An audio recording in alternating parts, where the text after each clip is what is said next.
Korbin Thornton, the Duke of Hardin, walked into the royal council chamber on a Tuesday morning in October 1882 and found himself staring at the woman he had spent a night with under a false name. The chamber sat on the third floor of the Crown offices on Whitehall, a long room with dark-paneled walls, 3 arched windows overlooking the Thames, and a rectangular mahogany table that seated 20. The gas lamps were already lit despite the morning hour. Rain had been threatening since dawn. Korbin arrived 3 minutes late, which was early by his standards. He was 34 years old, 6 feet and 1 inch tall, and wore a charcoal gray coat over a white cravat he had not bothered to tie properly. His steward, Ronald Barry, had pointed this out twice that morning. Korbin had ignored him both times. He entered through the double doors expecting to find the royal chancellor waiting with his usual expression of patient disapproval, a stack of documents, and the formal opening remarks for the first evaluation meeting of the Royal Coastal Railway and Harbor Expansion Contract, the single most valuable infrastructure project the Crown had announced in 30 years. He did not expect to find a woman already seated at the far end of the table, but there she was, dark hair pinned carefully at the nape of her neck, a deep burgundy traveling coat, a portfolio of documents open on the table before her, head bent slightly as she reviewed a page, one finger tracing a line she found interesting. Korbin went completely still in the doorway. His hand was still on the door handle, because he knew that posture. He knew the way she tilted her head when she was concentrating. He had spent an entire evening in Vienna watching her do exactly that across a card table while pretending not to be impressed by anything around her. Vienna. The masquerade at the Palais Liechtenstein. October of last year. The chandeliers and the candlelight and the ridiculous gilded masks. The woman in silver who had told him her name was Elise and laughed at every single one of his best jokes before explaining, very patiently, exactly why they were not funny. He had given her a false name too, called himself a merchant. She had not believed him for a moment and said so directly, which had been the most refreshing thing anyone had said to him in years. They had talked until the music stopped, then talked some more, then did something considerably more interesting than talking. By morning, they had reached a simple agreement. What happened in Vienna would stay in Vienna. No real names. No promises. No future. No regrets. He had kept his half of the bargain. He had assumed she would keep hers. Now she looked up from her documents, and the entire room disappeared. She went completely rigid. The portfolio slipped sideways in her hands. She caught it, barely, and set it down on the table with a sharp crack that echoed off the paneled walls. One page slid off the edge and landed on the floor. She did not pick it up. Neither of them moved. Neither of them spoke. The Royal Chancellor, Lord Evan Moore, 63 years old, entirely bald, and possessed of the patience of a man who had outlasted for governments, looked between them from his seat at the head of the table. "Your Grace," he said mildly, "you are late." Korbin did not answer him. The woman at the far end of the table had still not looked away, and the thought running very loudly through Korbin's mind, crowding out everything else, including the contract and the Chancellor and the Crown and the entire British railway industry, was simple and absolute and deeply inconvenient. She is his rival, and only one of them could win this contract. The Royal Chancellor cleared his throat, then cleared it again, then said, with the tone of a man who had seen everything and found most of it exhausting, "Perhaps His Grace would like to sit down." Korbin sat. He chose the chair directly to the right of the door, which placed him at the opposite end of the table from the woman. He put his leather portfolio on the table. He looked at the Chancellor. He tried very hard to appear as though nothing unusual had happened. He suspected he was failing. "Now then," the Chancellor said, folding his hands, "before we begin the formal proceedings, allow me to confirm the introductions." He looked at Korbin. His Grace the Duke of Hardin, Thornton Engineering and Railway. 12 years operating, contracts in 6 counties, current estimated value of £12 million. He looked at the woman. Lady Cassandra Pennington.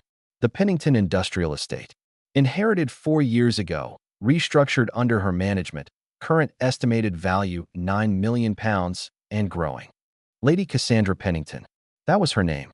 Korbin filed it away carefully and pretended he had not done so. "Have you two met?"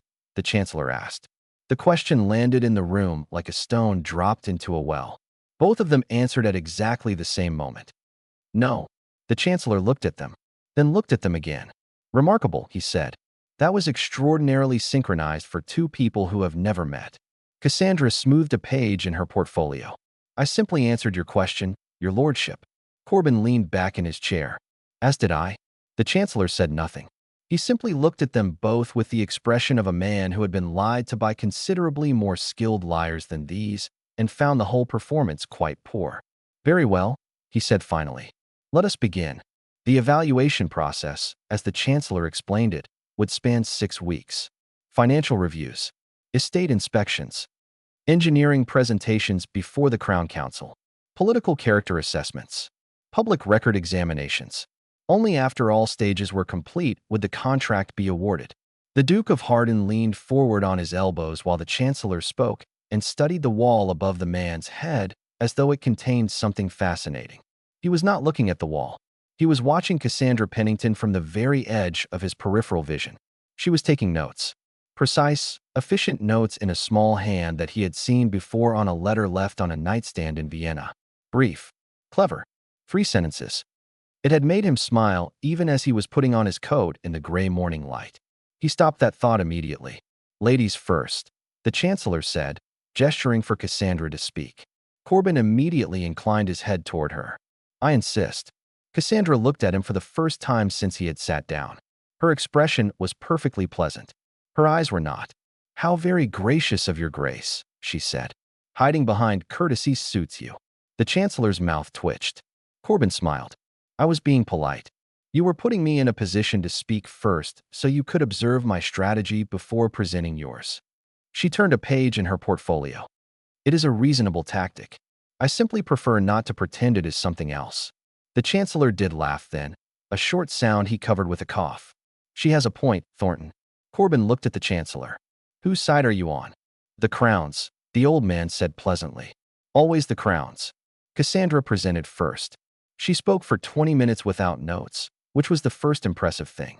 She knew her numbers from memory, construction timelines, labor costs per mile, projected revenue at each port facility, estimated economic impact on coastal towns within 10 years. She used no hedging language. When the chancellor interrupted with a question designed to fluster, she answered it directly and continued without breaking pace. Korbin sat across the table and felt something he had not expected to feel in a formal government meeting. He was genuinely interested. Not in the contract, not in the figures. In her. In the way her voice stayed level when the chancellor pushed harder.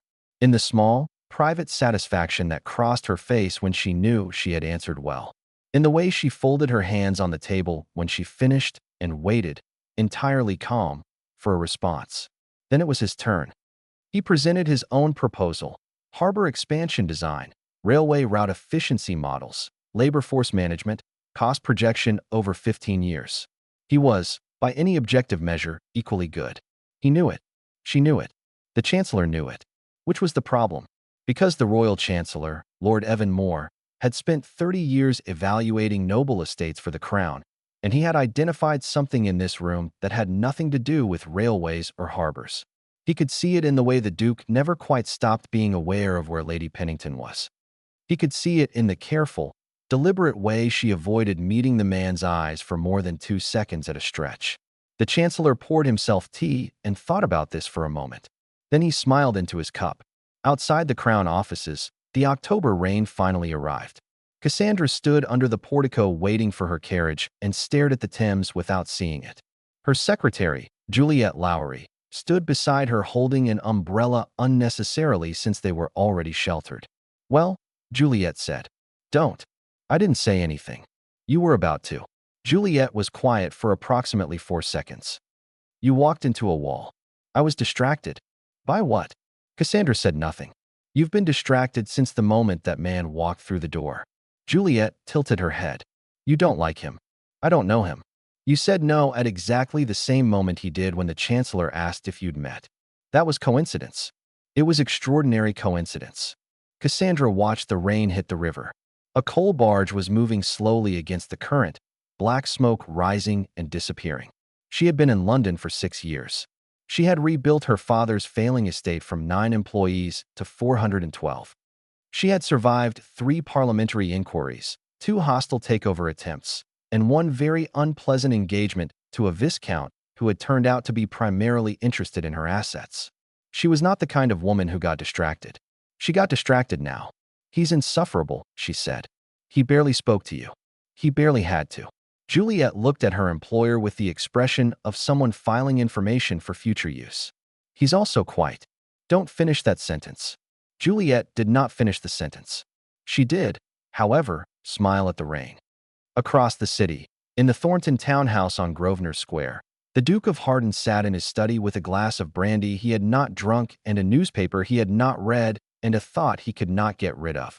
His steward, Ronald Barry, set a fresh log on the fire and did not leave. Korbin turned a page of the newspaper. "Say whatever you're going to say," Korbin told him. Ronald clasped his hands behind his back. "I have nothing to say, Your Grace. You've been standing behind that chair for 12 minutes. I enjoy standing." "Ronald," the older man exhaled. "You looked at her the way you look at engineering problems you find interesting. I look at everyone that way. You look at most people the way you look at administrative paperwork you find irritating." Ronald paused. This was different. Korbin put the newspaper down. He looked at the fire. The brandy was still in his hand, and he had not touched it because he was thinking too hard to remember he was holding it, which was precisely the kind of thing he never did. "She's my competition," he said. "Yes, Your Grace." "She's competing for the same contract." "Yes, Your Grace." "I need to win that contract." "Yes, Your Grace." Ronald waited.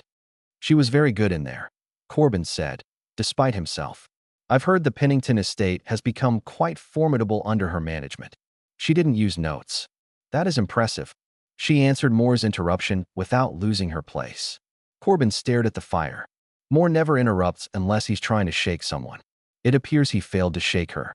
Korbin said nothing for a moment. Then he said, "Have my engineers double-check the Southern Harbor cost projections. I want them airtight before the next meeting." "Of course, Your Grace." Ronald turned to go. "And Ronald." "Yes." "We are not discussing this again." Ronald paused at the door. "Discussing what, Your Grace?" "Exactly," said Korbin. Ronald left. Korbin picked up the brandy, finally drank it, and made no progress whatsoever on the newspaper. 3 weeks into the evaluations, the trouble began. It started with missing documents. A set of Thornton Engineering's route survey results, 30 pages of fieldwork from the Dorset coastline, vanished from the archives at the Crown offices between Monday evening and Tuesday morning. Nobody had signed them out. Nobody had any record of touching them. The Duke found out on a Wednesday morning when his chief engineer, Dylan Cantrell, appeared at the townhouse before breakfast wearing the expression of a man who had not slept and was considering a different career. "They're gone, Your Grace." Korbin set down his coffee. "All of them. All of them. I've checked every room. I've spoken to every clerk." Dylan ran a hand through his hair. "Someone removed them deliberately." "When was the last time you saw them?" "Monday at 6. I left them in the secondary archive room. I locked the room myself." Korbin stared at his cup. A man did not survive 12 years in the competitive world of Victorian railway contracting without learning that missing documents were never accidents. They were messages. The question was always, from whom, and what did they mean? He thought of Cassandra Pennington. He dismissed the thought immediately. It was too obvious. If she had wanted to sabotage his bid, there were far more effective methods than stealing survey papers that could simply be redrawn from field notes. "Get the field teams back to Dorset," Korbin said. "Recreate the surveys. We have time before the next inspection. It'll cost £400. Pay it." Dylan nodded and left. Korbin sat alone and looked at the window. The street outside was busy with morning traffic, cabs and delivery carts, and a sweeps boy dragging his brushes. Normal. Ordinary. Nothing that would explain why someone with access to the Crown's archive rooms had stolen his survey data. He found out 3 days later that someone had done the same thing to Cassandra Pennington. The Chancellor summoned them both to a private meeting on a Friday afternoon. The formal council chamber was empty except for the three of them and a fire that was fighting an unsuccessful battle against the November cold. "I will not waste time," the Chancellor said, which meant he intended to spend considerable time. He spread 2 reports on the table. Lady Pennington's financial ledgers for the Portsmouth facility. Missing since Tuesday. Your Grace's Dorset survey materials. Missing since last week. He looked between them. "I find this pattern interesting." Cassandra was sitting straight in her chair, hands folded on the table. You suspect one of us. I suspect everyone, the Chancellor said pleasantly. It's a professional habit. Korbin looked across the table at Cassandra. She was already looking at him. For a moment, the formal proceedings disappeared, and they were just two people looking at each other across a room, trying to decide whether to trust the other person's eyes. I didn't take her ledgers, Korbin said. I didn't take his surveys, Cassandra said. The Chancellor looked between them.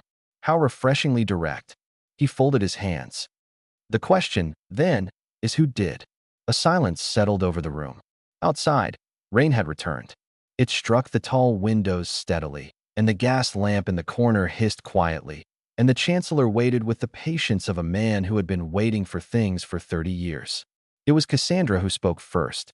The timing is deliberate, she said. Both documents disappeared during the same 72-hour window. Someone with access to both of our materials. Someone who wants to slow both bids, not eliminate either one entirely. If they wanted us disqualified, they would have stolen more. Korbin looked at her. To create confusion. To make the evaluations take longer while they prepare something else. Or to make us suspect each other, Cassandra said. Korbin thought about that for a moment. A third competitor. Someone who hasn't been shortlisted, she said. Someone who couldn't win cleanly. The Chancellor had been very still during this exchange. Now he tilted his head slightly. You arrived at the same conclusion rather quickly. We arrived at the only logical conclusion, Cassandra said. Simultaneously, the Chancellor observed. Despite having only just met, neither of them responded to that. The Chancellor smiled at his documents and said nothing more about it. The meeting ended at 5 o'clock. Rain hammered the windows. Korbin's carriage was delayed. A broken axle on a cab 2 streets overhead blocked the road. He stood at the top of the Crown Office's steps under the awning and waited. Cassandra was doing the same thing, 4 feet to his left. They were alone. The secretaries and stewards had gone ahead to find alternative routes. The silence was approximately 30 seconds long. Then Korbin said, You sent me a letter. Cassandra looked ahead at the rain. I don't know what you're referring to. Yes, you do. 3 weeks ago. No signature. 1 sentence. He paused. You wrote it in the same hand you used to take meeting notes. She was quiet. I recognized the handwriting, he said quietly. I remembered it. That admission sat between them in the cold air. Cassandra turned to look at him directly for the first time since the first meeting. Her expression was guarded, but something underneath it was not quite guarded enough. I sent it, she said, to make clear that I had no interest in complications. And yet here we are. Yes. She turned back to the rain. Here we are. A cab finally appeared at the end of the street, picking its way around the obstruction. Cassandra raised her hand, and it began to move toward them. Do you trust me? Korbin said. She answered immediately. No. He laughed, a short, genuine sound. He had not expected her to say anything else. But, she said, as the cab pulled up, I trust you more than whoever has been in those archive rooms. She stepped off the curb and into the cab. The door closed. Korbin stood in the wet air and watched it disappear into the London fog. He stood there longer than was strictly necessary for a man with somewhere else to be. Ronald would have noticed. Ronald was not here. That was the only reason Korbin allowed himself to stand there for as long as he did. November brought the estate inspections, and the estate inspections brought chaos. The Chancellor descended on Thornton House in Kent, Korbin's primary engineering estate, on a Monday morning with 4 government auditors, 2 parliamentary observers, and a personal secretary who took notes in shorthand faster than a man could speak. He spent 6 hours reviewing everything from boiler maintenance records to staff wage ledgers to correspondence files going back to 1875. He found nothing wrong. He appeared slightly disappointed by this. 2 days later, he arrived at Pennington House in Surrey with the same team and the same thoroughness. Cassandra met him at the door in a gray wool dress and gave him a tour that lasted 4.5 hours and answered every question without checking a single document. The Chancellor, who had done this for 3 decades, found this mildly extraordinary. Your production numbers for the Southern Foundry, he said, during the inspection of the manufacturing floor. You've increased output by 30% in 2 years with the same number of workers. We improved the ventilation, Cassandra said. Better air, fewer absences, more productive hours. She pointed to the ceiling. New intake system. Cost £600. Returned 4,000 in the first year. The chancellor looked at the ceiling, then at her. Who designed it? I did. He wrote something in his notes. Juliet, walking 2 paces behind, caught Cassandra's eye and gave her a very small smile. The sabotage did not stop at missing documents. In the last week of November, someone leaked false financial information to 3 London newspapers. The reports claimed Thornton Engineering had significant outstanding debts, figures that bore no relationship to reality but looked credible to anyone without access to actual ledgers. At the same time, a rumor began circulating in political circles that the Pennington estate had been in secret negotiations with a French railway consortium, which would have made the contract ineligible under Crown procurement rules. Both claims were completely false. Both required effort to disprove. And both arrived on the same morning, which confirmed everything. Korbin was standing in his study at 7 in the morning reading the first newspaper when Ronald came in with the second, which contained a different false story about the Pennington estate. He read both. He folded them. He went to his desk and wrote a short note. It was addressed to Lady Cassandra Pennington. He gave it to Ronald. "Deliver it personally," he said. "Yes, Your Grace." "Not through the Crown offices." "Of course not. And don't tell anyone you went." Ronald took the note. "What did it say, if I may ask?" "It says we should meet." "Shall I expect a reply?" "She'll reply," Korbin said. He was already pulling out a map of the London docks. "She'll reply within the hour." She replied in 40 minutes. They met in a private dining room at the Cadogan Hotel on Sloane Street, 2 days later. A room on the 2nd floor, booked under Ronald's name, with a fire and a table set for 2 and a view of the street below where nobody would recognize either of them. Cassandra arrived first. She had brought a leather portfolio and a set of clippings from 3 newspapers. She had also, Korbin noticed as he sat down across from her, made marks in the margins of each clipping in red ink. Dates, names, cross-references. She had been working this problem for days. He spread his own materials on the table. They worked. For 2 hours they worked together in a way that would have astonished anyone who had watched them in the Chancellor's council chamber 3 weeks earlier. No sarcasm. No positioning. No political performance. Just 2 exceptionally capable people laying out evidence on a table and following it where it led. The pattern was clear once the pieces were together. Both sets of missing documents had been removed by someone with a specific key, a passkey issued to senior Crown officials, and a small number of contracted parties. The newspaper stories both originated from a source that had been feeding a particular financial journalist, a man named Sexton at the London Gazette, who was known to accept tips from interested parties. The French consortium rumor had a specific origin point, a government dinner 3 weeks ago where 24 nobles had been present. One of the guests at that dinner, Cassandra said, tapping a name on her list. "I need to know who else holds a Crown passkey." "I can get that list," Korbin said. "Through whom?" "The parliamentary office. I have a contact." She looked at him steadily. "Can your contact be trusted?" He considered this. "Yes." "Then get the list." She sat back in her chair. "Whoever is doing this is powerful enough to have access to the Crown offices, connected enough to plant stories in the press, and careful enough to make everything look like it could be either of us." She paused. "They haven't moved against us directly yet.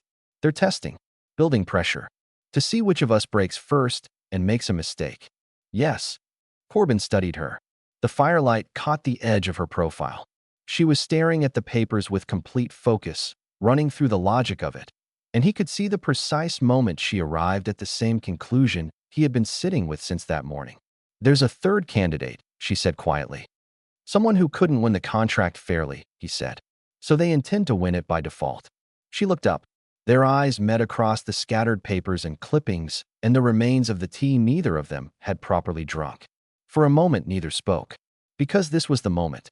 This was the precise instant where the situation required a decision. Stay rivals, keep the distance, protect individual positions, or acknowledge that the threat in front of them was larger than the competition between them. "I want to be very clear about something," Cassandra said. "Go on." "This is not a friendship." "Noted. This is a temporary alliance based on shared interest. Of course, when the threat is eliminated, we return to competing for the contract on merit alone." "Agreed." Korbin leaned forward slightly. "And when I win it, I expect you to be gracious about it." She picked up her pen and made another note. "When I win it, I'll be perfectly gracious. I'll even send flowers." He smiled. She did not look up from the paper, but something at the corner of her mouth moved. December arrived, and with it the strangest month of Korbin Thornton's life. He had expected the investigation to be uncomfortable. He had not expected it to be enjoyable. The situation required them to meet often. Every 2 or 3 days, sometimes more. They traded information through trusted intermediaries, then met to analyze it together. The Cadogan hotel room became their unofficial headquarters, though they varied the location occasionally to avoid pattern. A private reading room at the Reform Club, once. A corner table at a quiet restaurant in Mayfair. Twice in the Chancellor's own conference room, which seemed to give the old man a great deal of pleasure. In the process of investigating their hidden enemy, Korbin made a series of discoveries about Cassandra Pennington that he had not intended to make. She was funnier than she let most people see. Not the sharp, public humor she used in formal meetings as a weapon, something softer.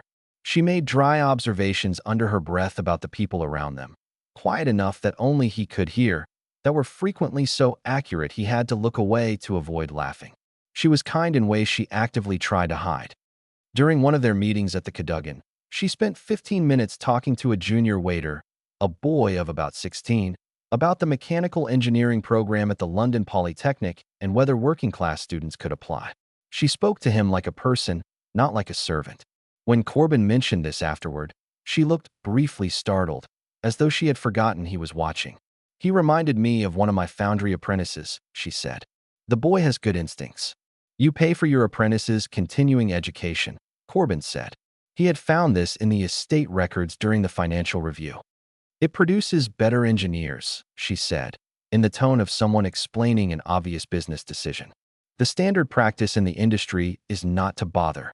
The standard practice in the industry produces mediocre engineers." He thought about this for the rest of the afternoon and did not mention it again. Cassandra, for her part, was making equally inconvenient discoveries. The Duke of Hardin was not who his reputation said he was.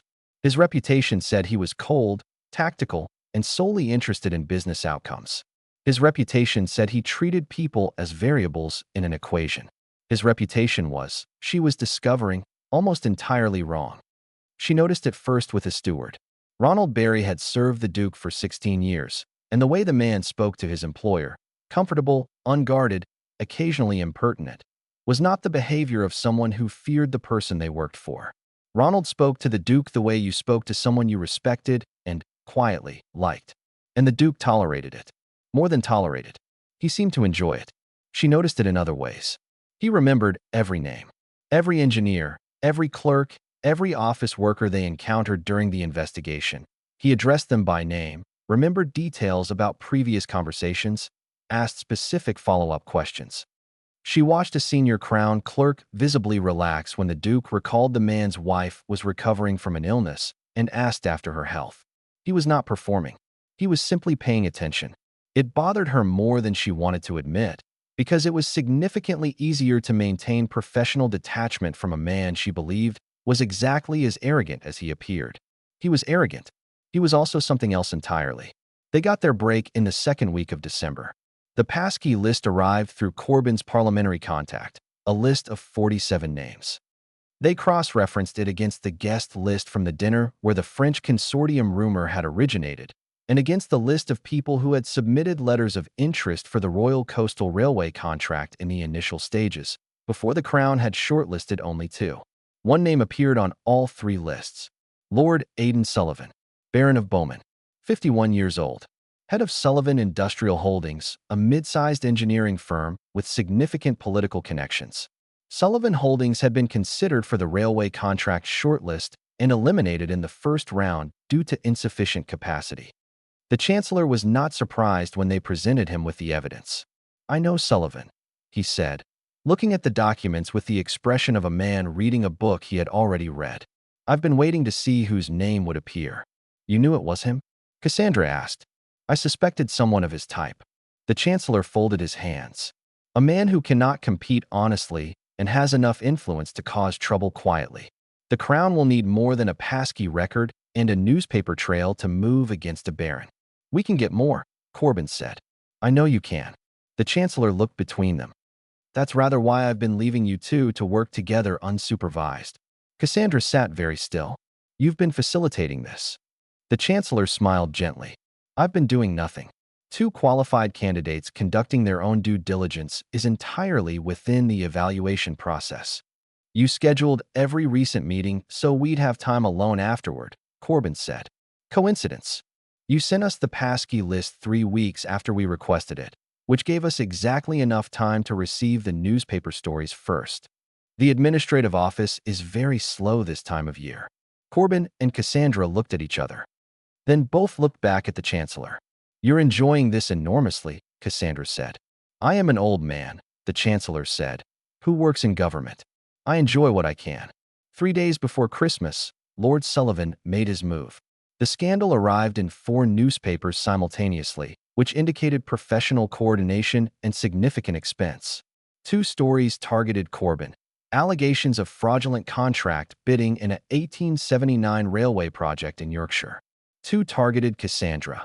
Claims of irregular employment practices at the Pennington foundry, with anonymous testimonies from unnamed workers. All 4 stories were fabrications. All 4 required time and evidence to disprove. The clear intention was to damage both bids enough that the Crown Council would delay or reconsider the contract award, buying Sullivan time to reapply with a revised proposal. Korbin learned about the stories at 6 in the morning and was at Cassandra's Mayfair townhouse by 7:30. She opened the door herself. She was already dressed and already working. The dining table was covered in documents. There were 4 cups of half-drunk coffee suggesting she had been awake most of the night. She looked at him.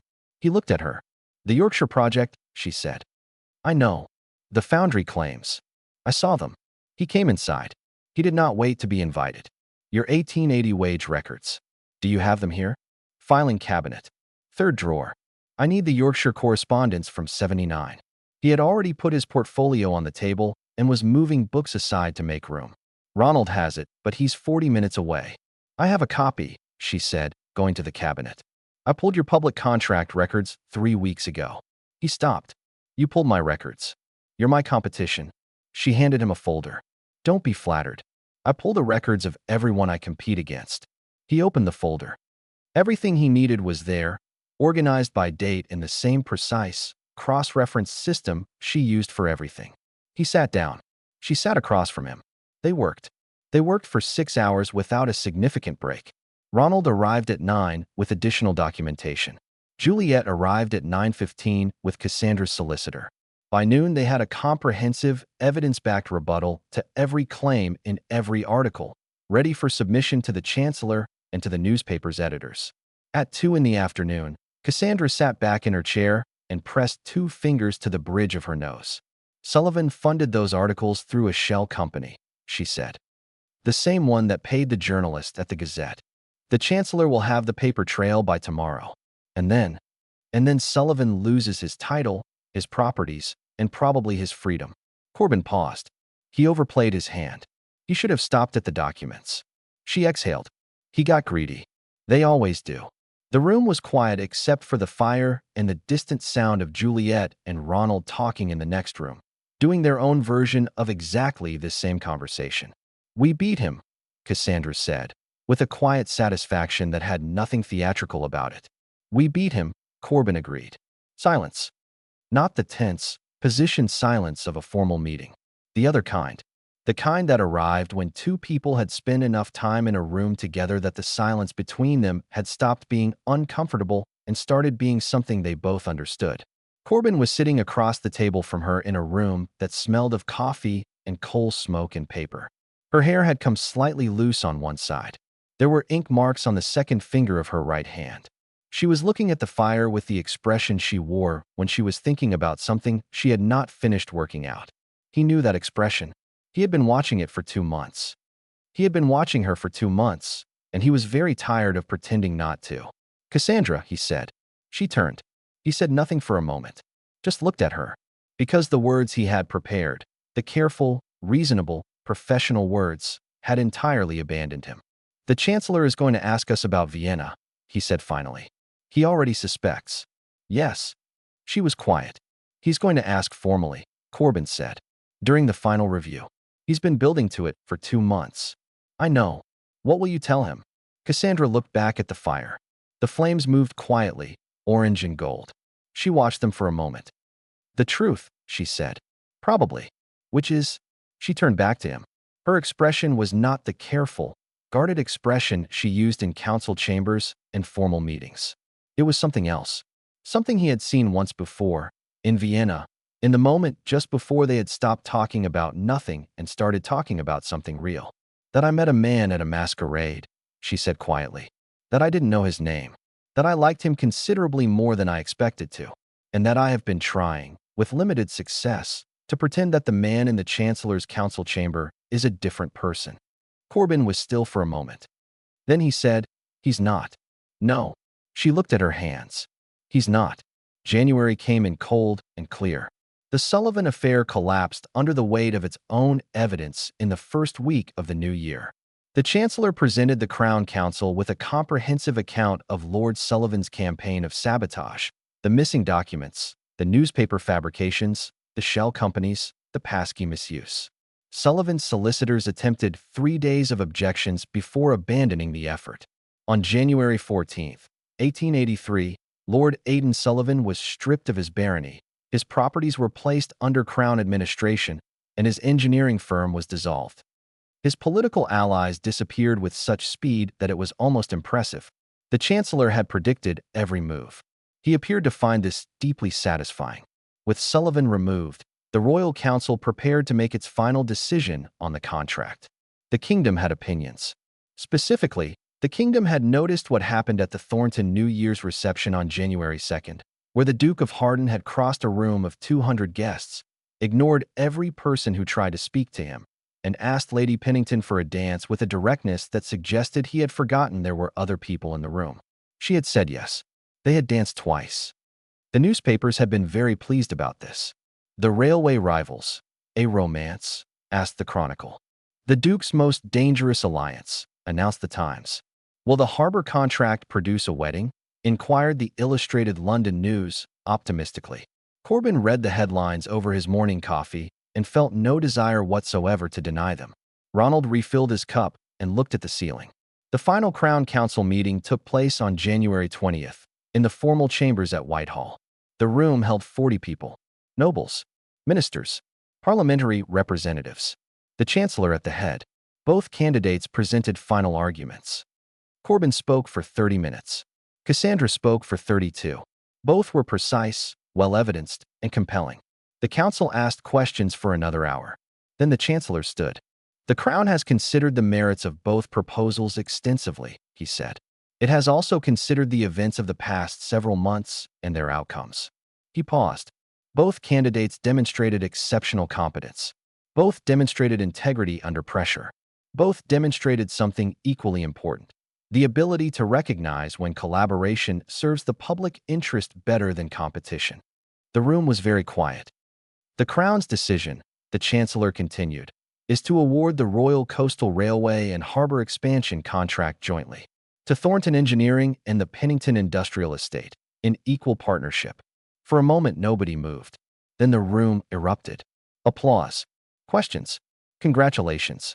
The specific, energetic noise of 40 professionals absorbing unexpected news simultaneously. Korbin sat in his chair and heard none of it. He was already looking for her.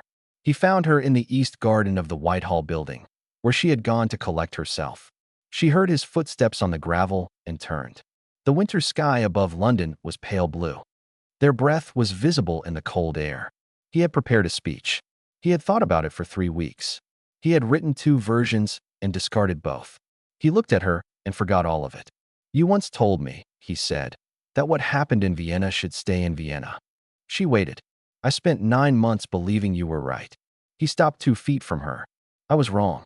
I spent the last 2 months discovering exactly how wrong." He paused. "You are the most formidable person I have ever competed against. You are also," he stopped, looked at her, started again. "I cannot account for Vienna in purely logical terms. I have tried." "Have you?" she said quietly. "I failed at it." He exhaled. "I also failed to defeat you in the evaluation. Spectacularly." His expression shifted. "I don't want to not know you anymore, Cassandra. I don't want to compete against you anymore. I don't want to sit across a table from you in a formal meeting and pretend I'm only there for the contract." Her eyes were very steady. Her expression was impossible to read in the way that was not impossible for him anymore, because he had been reading it for 2 months. "What do you want?" she said. Korbin reached into his coat pocket. He produced a ring. Small, plain gold, with a single sapphire. He had bought it 4 days ago from a jeweler on Bond Street.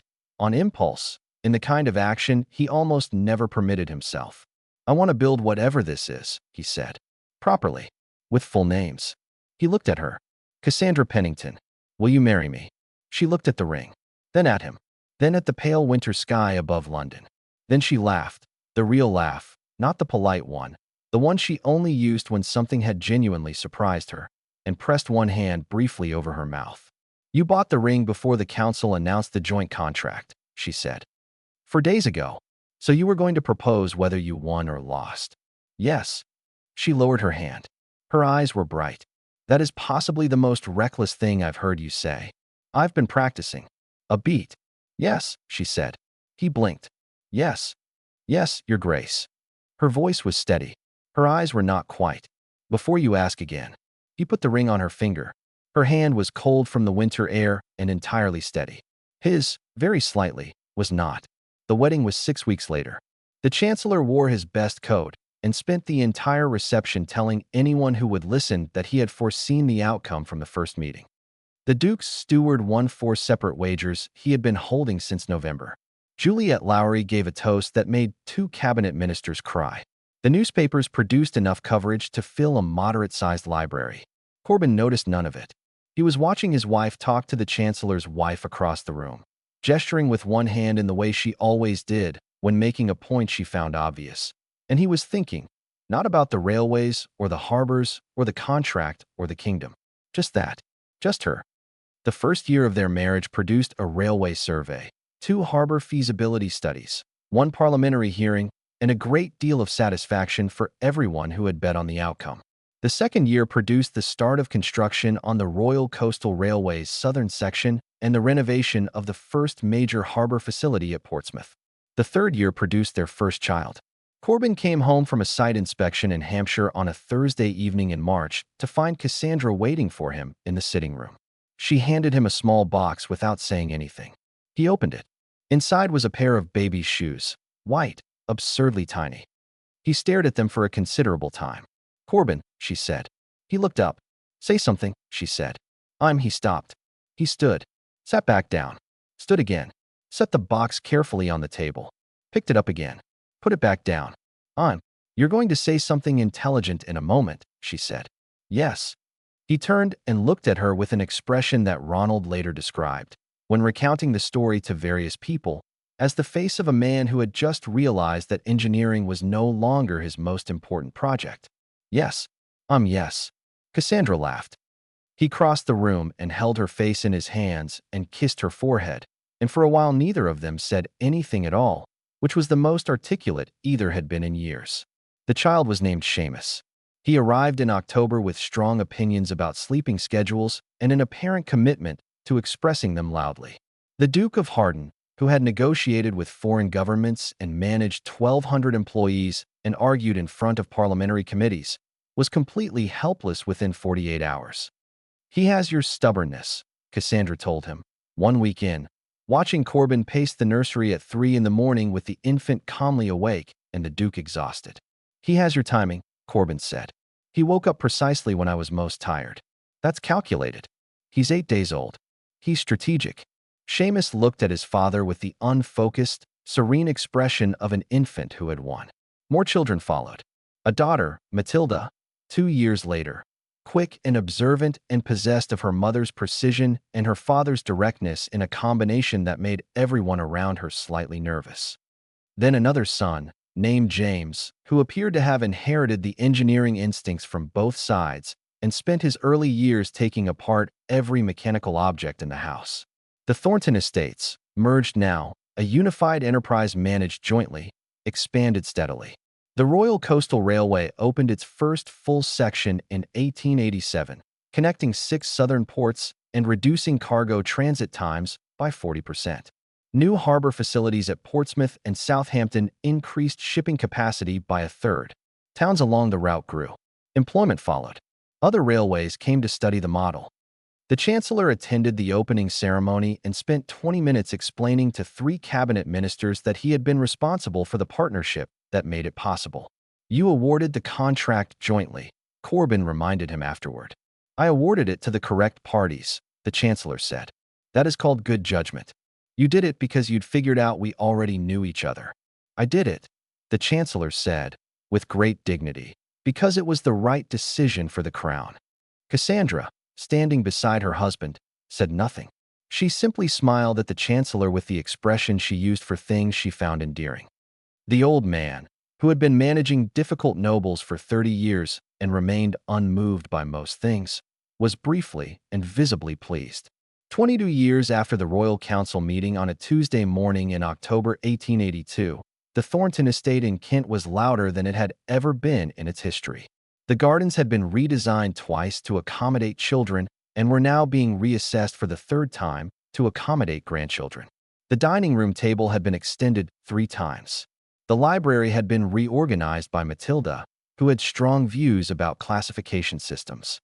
James had installed an experimental electric lighting system in the East Wing that worked remarkably well except on Tuesdays, for reasons nobody had successfully identified. Korbin sat in the late afternoon light of the study and could hear, through the window, the sound of 6 grandchildren running across the lawn in pursuit of a purpose he could not identify and no longer tried to. The door opened. Cassandra came in with 2 cups of tea. She had lines at the corners of her eyes and gray at her temples, and moved with the particular ease of someone who had spent 20 years becoming entirely comfortable in their own body. She set a cup in front of him, took the chair across from him, and picked up the engineering journal she had been reading in 3-page increments for the last week. He watched her. She looked up. "You're doing it again." "What?" "That thing you do where you look at me as though you're calculating something." "I'm not calculating anything." "You always say that." "It's always true." She returned to her journal. He returned to his correspondence. The fire moved quietly. The sound of the grandchildren carried from the garden. After a while she said, without looking up, "Do you ever think about Vienna?" He set down his pen. He had known, somehow, that the question was coming. She asked it every few years. He was never quite prepared for it. "Every year," he said. She looked up. "So do I." He looked at her across the room, across the tea and the journals and the fire and the 22 years, and thought about a candlelit ballroom in a foreign city and a woman in silver who had refused to be impressed by anything and had told him, politely, that his best jokes were not very funny. He had believed, on that October morning in 1882, that the worst thing that could happen was walking into a council chamber and finding that woman sitting across the table from him. He had been wrong about almost everything that year. "I told you what happened in Vienna would stay in Vienna," she said. "You did." "I was wrong. Spectacularly wrong," he said, in the best possible way. She smiled at him. Not the careful, public smile. The real one. The one she had been giving him for 22 years, every time he said something she had not been expecting. He got up from his desk and came and sat in the chair beside her, which was not a chair designed for 2 people, but which had, over the years, become understood to accommodate the situation. She leaned against him. He put his arm around her. Through the window, the sound of children playing in the garden continued, chaotic and happy and entirely unpredictable. What happened in Vienna had not stayed in Vienna. It had followed them home. Through rivalry, through politics, through a hidden enemy and a corrupt baron and an old chancellor who had known the answer before they did. Through a proposal in a winter garden and a wedding that the newspapers documented at length. Through children who inherited their best qualities and occasionally their worst ones. Through grandchildren who were currently destroying the East Lawn. Through 22 years of choosing each other, again and again. Through every difficult thing and every easy thing and every ordinary Tuesday that had somehow become irreplaceable. The railway had changed the kingdom. The harbor had changed the economy. But one night in Vienna had changed everything. And neither, sitting in the late afternoon light of the study with the sound of their family filling the house around them, would change a single moment of it.